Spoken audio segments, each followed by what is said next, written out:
नमस्कार बच्चों, श्री अक्सन कन्या पीजी कॉलेज हिंडौन सिटी के डिजिटल प्लेटफॉर्म पर आपका स्वागत है।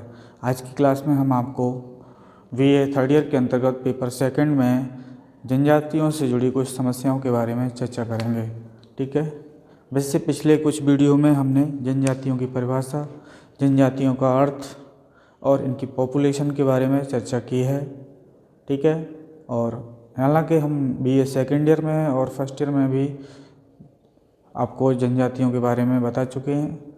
और अक्सर देखा गया है कि आजकल जो कंपटीशन एग्ज़ाम हो रही हैं उनमें भी जनजातियों से जुड़े क्या है सवाल आते रहते हैं, देखने को मिलते हैं, चाहे वो फर्स्ट ग्रेड का एग्ज़ाम हो चाहे कॉलेज लेक्चरर का एग्ज़ाम हो। टॉपिक बहुत महत्वपूर्ण है और आपको क्या करना है कि इस टॉपिक को अच्छे से पढ़ना है। और आपके पेपर में ये लॉन्ग में भी आ सकता है और छोटे शॉर्ट क्वेश्चन में भी आ सकता है। आइए जानते हैं सब के बारे में। ठीक है, जैसे कि टॉपिक में लिखा है भारतीय जनजातियों की समस्याओं के कारण। आखिर कौन कौन से कारण हैं जो कि इन जनजातियों से जुड़े हुए हैं। Causes of the Indian tribe problems. संविधान में जनजातियों को क्या बोलते हैं? अनुसूचित जनजाति बोलते हैं। पहले ज़माने में जीएस गोरे जी ने इनको पिछड़े हिंदू कहा है। और जैसा कि हम इन सब चीज़ों को देखते हैं उसमें क्या है, हमारा जो जनजातीय समाज है वो एक अलग तरह के कल्चर में बना हुआ है। हाँ, जन सामान्य से थोड़ा अलग तो है ही है, लोग उनको अलग अलग नाम पुकारते हैं, लेकिन हम जैसे एक समाजशास्त्री होने के नाते इस तरह की बात करना थोड़ा ठीक नहीं है। ठीक है, जिस रूप में हमें चीज़ें समझनी है वो भी एक इंसान है और हम भी एक इंसान है, चाहे हम किसी जाति धर्म या समुदाय से जुड़े हुए हैं कि नहीं। उनकी अलग अलग कैटेगरी है। ऐसे ही आप अनुसूचित जाति के बारे में पढ़ोगे, पहले इनको मतलब बहुत ज़्यादा वो कहते थे अस्पृश्य कहा जाता था, अछूत वगैरह और भी दलित वगैरह कहा जाता था। लेकिन भारतीय संविधान में ऐसा अब कहना कानूनी अपराध है और उनको क्या है अनुसूचित जाति के नाम से जानते हैं, एससी के नाम से जानते हैं, और जनजातियों को एसटी कहते हैं। ऐसे ही ओबीसी की समस्याओं के बारे में पढ़ेंगे, जो अन्य पिछड़ा वर्ग समाज है उसके बारे में भी हम पढ़ेंगे। ठीक है, लेकिन आज का जो टॉपिक है वो जनजातियों से जुड़ा हुआ है। ठीक है, ये है। तो फर्स्ट जो कारण है वो है पृथक निवास की समस्या। अक्सर देखा गया है जो जनजातीय समुदाय के लोग होते हैं वो पहाड़ों पर रहते हैं, मतलब एकांत में रहते हैं, जो कि है जन सामान्य की पहुंच से दूर हो। ठीक है, क्यों रहते हैं इसकी कुछ मतलब ऐसे धारणाएं हैं, जैसे कि वो क्या है प्रकृति से बहुत ज़्यादा टच में होते हैं और उनकी अलग संस्कृति होती है, अलग उनका रहन सहन, अलग भाषा, ये सब चीज़ें होती हैं। और खेती बाड़ी करते हैं ज़्यादातर और पेड़ पौधों पर डिपेंड रहते हैं, जैसे कि फल फ्रूट का जो उनका करना, या हस्तकला, जैसे बांस की लकड़ी से अलग तरह का जो हस्तशिल्प है ना उसको बनाना, टोकरी वगैरह, चटाई, ये सब। और इसमें एक चीज़ और है कि अगर हम बात करें इनके और किस तरह से भोजन वगैरह, तो इसमें क्या रहता है, ये शिकार करते हैं जीव जंतुओं को और इनका भक्षण करते हैं, ये सब चीज़ें हैं। ठीक है, ये बात है।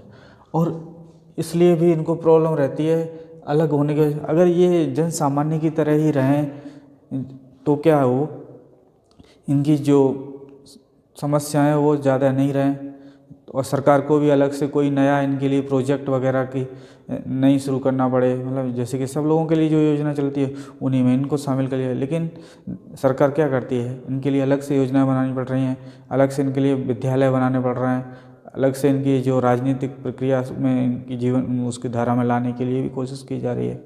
तो यही बात है। अगले पॉइंट की तरफ बढ़ते हैं तो देखते हैं कि बाह्य समाजों से संपर्क का अभाव।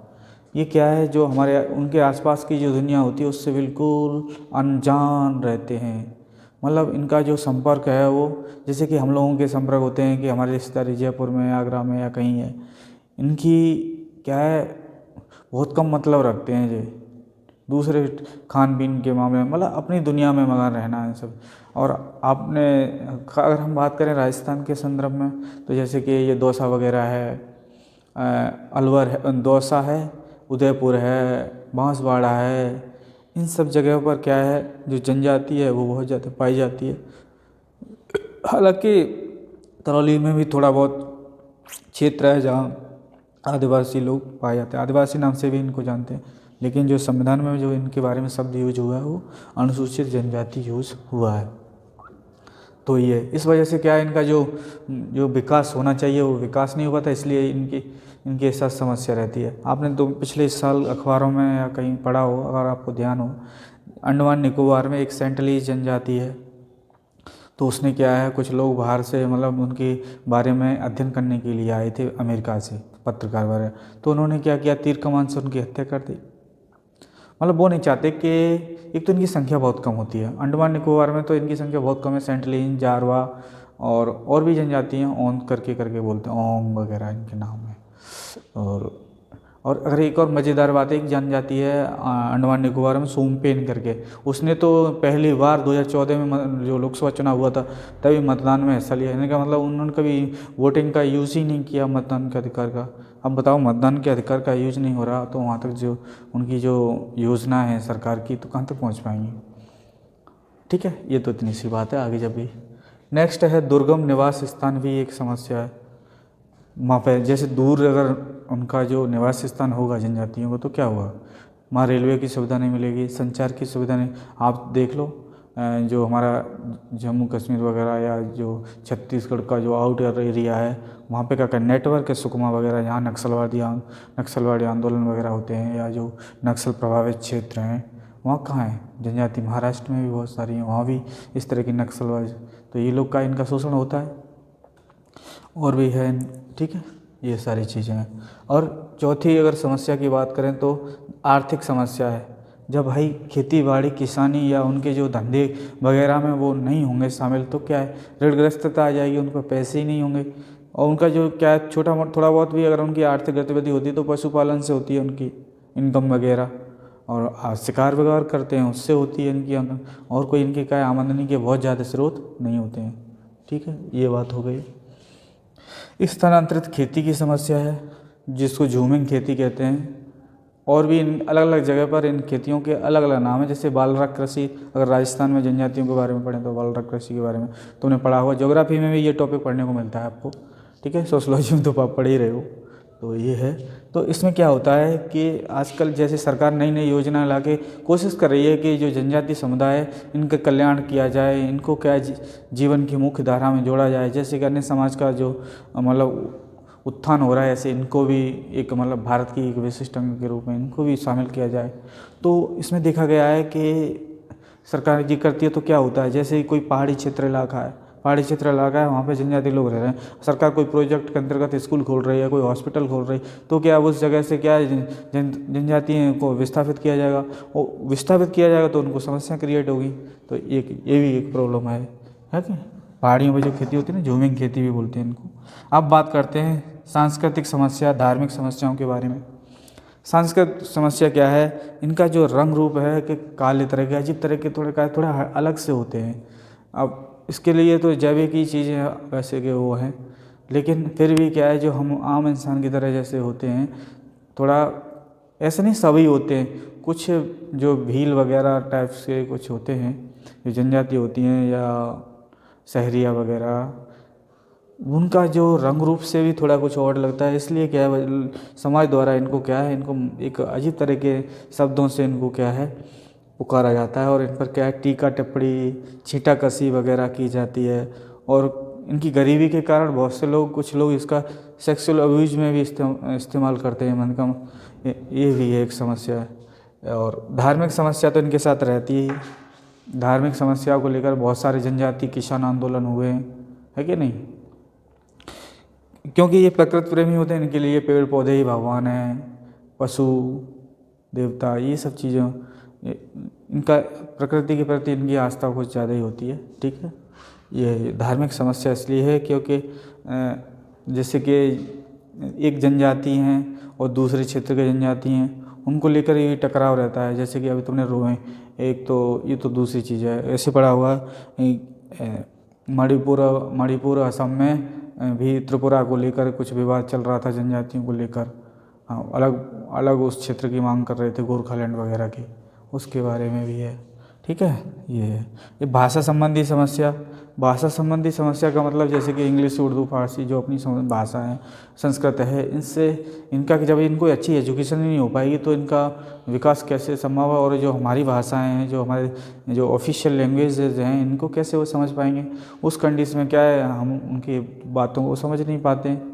ठीक है, तो ये भी एक समस्या है, भाषा संबंधी समस्या रहती है। वो अपनी क्या है, जो परंपरागत लैंग्वेज होती है, टंग बोलते हैं या मातृभाषा वगैरह बोलते हैं, या मातृभाषा नहीं कह सकते, वो स्थानीय भाषा अगर बोलते हैं उनकी, तो उनकी कोई समझ ही नहीं पाएगा वो क्या कह रहे हैं, गाली दे रहे हैं कि किस तरह से समझा रहे हैं, या वो क्या कहना चाह रहे हैं। जब भाषा ही नहीं समझेंगे तो हम उनकी समस्या का निराकरण कैसे कर पाएंगे। चाहे कोई अधिकारी है, मान लो उस क्षेत्र में जाता है और वो कुछ अलग तरह से वो रिएक्ट कर रहे हैं, वो अपनी भाषा में बोल रहे हैं, उनको समझ नहीं है उससे, तो ये भी एक समस्या रहती है। शिक्षा, वैसे हमारे देश में जनजातियों की संख्या मेरे हिसाब से लगभग कोई 10 करोड़ के आसपास होगी। तो सरकार समुचित व्यवस्थाएं कर रही है उनको जोड़ने के लिए। जैसे मॉडल स्कूल खोले जा रहे हैं, अलग से एकलव्य मॉडल स्कूल के नाम से खोले जा रहे हैं इनके लिए लक्ष्य करके कुछ महाराष्ट्र में एक नई योजना चली है इनके बच्चों के लिए, IIT और उन सब के बारे में, लेकिन वही रेयर केस में निकलते हैं। लेकिन हाँ, अगर राजस्थान या मध्य प्रदेश तो और पिछड़ा हुआ है। राजस्थान के संदर्भ में कहें तो कुछ जनजातियाँ जैसे मीणा वगैरह है, भील इतने तरक्की में नहीं है, गरासिया वगैरह, सहरिया वगैरह कुछ। सबसे ज़्यादा तो अगर तरक्की की बात करें तो मीणा जनजातियों में विकास हुआ है, बहुत से IAS RS सब हैं। लेकिन वो आज के आधुनिक दौर है, पुराने जो सुदूर क्षेत्र के हैं जहाँ जनजाति लोग रहते हैं, जैसे बोलते हैं ना TSP एरिया या नॉन TSP एरिया, वहाँ जो है वहाँ अभी भी समस्याएं बरकरार हैं। आवास को लेकर भी समस्याएं हैं, विद्यालय, पढ़ाई, शिक्षा, जल स्वास्थ्य सब को लेकर समस्याएं हैं। तो ये तो हुई शिक्षा से जुड़ी हुई समस्याएं। हाँ, ठीक है। और राजनीतिक चेतना, इसकी भी कमी है इनके अंदर। कोई मतलब 2-4 नेता हैं इनके, लेकिन वर्तमान समय में तो काफ़ी नेता हैं। जैसे PA संगमा जी थे, जनजातीय नेता थे, उपराष्ट्रपति का चुनाव भी लड़े। और अभी भी हैं थावरचंद, ये तो नहीं, अरे अर्जुन मुंडा वगैरह, झारखंड के कुछ नेता लोग आए हैं राजनीति में। और भी बहुत सारे हैं, लेकिन धीरे धीरे क्या, जैसे जैसे समाज में विकास हो रहा है और भी चीज़ें बदल रही हैं, वैसे वैसे जनजातियों की परिस्थिति में भी बदलाव आया है। अभी तुम ऐसे कह दो पूरी तरह जनजातियों का विकास नहीं हुआ है तो इसको तो निगलेक्ट किया जाएगा कि भाई ऐसा नहीं है, समाज में बदलाव आ रहा है और जनजातियों की ज़िंदगी में भी बदलाव आ रहा है। ठीक है। आरक्षण संबंधी समस्याएँ अक्सर रहती हैं। आरक्षण संबंधी समस्या आए दिन कोई ना कोई इनका क्या, हर जाति, ये समस्या तो हर जाति की अमूमन समस्या है। अभी कुछ दिन पहले गुर्जर आंदोलन हो रहा था, और कभी जाट आंदोलन, कभी OBC का पटेलों का आंदोलन गुजरात में, कभी UP में आंदोलन। तो ये सब चीज़ें क्या है, ये राजनीतिक तरह से हैं, और हर समाज को संविधान ने जो चीज़ें दी हैं उस हिसाब से है। इसमें भी थोड़ा क्या है, ये आरक्षण वाला मामला तो ये ऐसा ही चलता रहा है। एक सीमांत प्रांत जनजाति समस्या है, ये थोड़ा इम्पोर्टेंट है। इसमें क्या है, देखो, एक दूसरे देशी के जो मुसलमान वगैरह, या मुसलमान मान लो, या कुछ जनजाति में लोग हैं, वो छोड़ो, मुसलमान वाली बात तो छोड़ो ही, आपको इसमें नहीं फिट बैठेगी। जैसे सीमांत प्रांत जनजाति का मतलब है, मान लो राजस्थान की जनजाति है, मध्य प्रदेश की सीमा से टच कर रही है, तो इनके आपसी कुछ विवाद होते हैं ज़मीन को लेकर, खेतीबाड़ी को लेकर, या कुछ विवाह, नातेदारी, रोजगार, इस सब को लेकर भी आप रहता है समस्या। नवीनतम रोजगार का भी अभाव है। जनजाति वही परंपरागत रोजगार में लिप्त रहते हैं, हस्तशिल्प, खेतीबाड़ी, कास्ट वगैरह और शिकारी वगैरह, ये सब चीज़ें काम में रहते हैं। जो अत्याधुनिक रोजगार हैं, जैसे कि शिक्षक बन गए, या सेना में चले गए, या किसी और जॉब की तरफ खुद का स्वरोजगार ढूंढ लिया, जैसे कि तुमने स्वयं सहायता समूह वगैरह, इन सब चीज़ों में इनकी अभी उपस्थिति ज़्यादा नहीं है। तो इस तरह से भी इनकी समस्याएं हैं। ओवरऑल देखें तो जो भारतीय जनजातीय समाज है, इसमें बहुत सारे इनके कॉजेज़ हैं जिनकी वजह से क्या, इनका अभी भी पूरी तरह से समाज में समायोजन नहीं हो पाया। तो ये है, सरकार बहुत सारे प्रयास कर रही है। जो प्रयास हैं इनको अगले वीडियो में हम आपको विस्तृत रूप में समझाएंगे कि जनजातियों की समस्याओं को दूर करने के लिए सरकार कौन कौन से प्रयास कर रही है, कौन कौन सी योजनाएं लाई है, जिसके माध्यम से क्या है उनका अच्छे से विकास हो रहा है और समाज में वो भी कंधे से कंधे मिलाकर समाज में और जैसे लोग रहते हैं समाज में वैसे ही वो मतलब रह रहे हैं, है कि नहीं। संविधान भी यही कहता है कि हर व्यक्ति को अपने तरीके से जीने का अधिकार है। हर व्यक्ति को जो जन आधारभूत सुविधाएं देना सरकार का कर्तव्य है और उनके संवैधानिक अधिकारों की रक्षा करना भी सरकार का क्या है, दायित्व है। तो इसी कड़ी में हम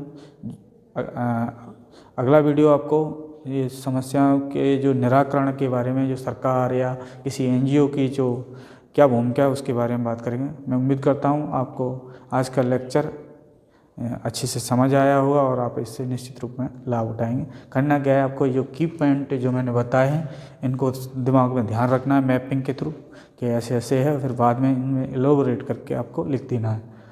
अक्सर करके कभी कभार ये लॉन्ग क्वेश्चन के रूप में भी पूछ लिया जाता है, इसलिए ये क्वेश्चन बहुत ही महत्वपूर्ण है।